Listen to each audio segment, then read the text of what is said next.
There are thousands of people who have been displaced as a result of the war in Georgia. Tens of thousands, even hundreds of thousands if you believe reports. Among the unfortunate civilians caught in the crossfire in this conflict, a 12-year-old girl from outside San Francisco. Amanda Kokoyeva was in South Ossetia for a month-and-a-half-long visit with her relatives. She was with family members in a cafe, and all of a sudden, bombs were falling outside.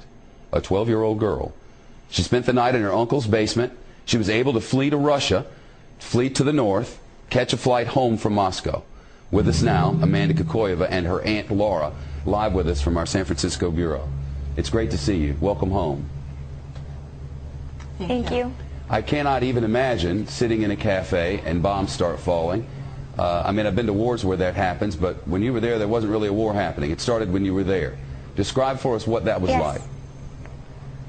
It was really scary. I didn't know what was happening. We were just sitting normally, and everybody from outside started running in, and it was just so scary. Where did you go? What did you do? We called my uncle on the restaurant house phone because our cell phones weren't working. And so we called him, and he came to pick us up and drove us to his house. We ended up spending the night in the basement. Were there bombs falling all the while? I didn't see any. But before I say anything else, I just want to say that I was running from Georgian troops bombing our city, not Russian troops. I want to say thank you to the Russian troops that were helping us out. Where is your family now, and how are they? Some of my cousins, aunts, and uncles are in North Ossetia right now, and they are safe.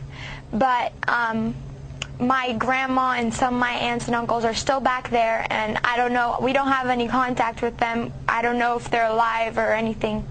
Wow, I know your aunt is with you. This I cannot even imagine. I mean, seeing a 12-year-old go through all of this, it must have been horrifying. Yeah, it was horrifying for all of us, and main thing I wanted to say on the television, I want you to know to whom to blame on this conflict.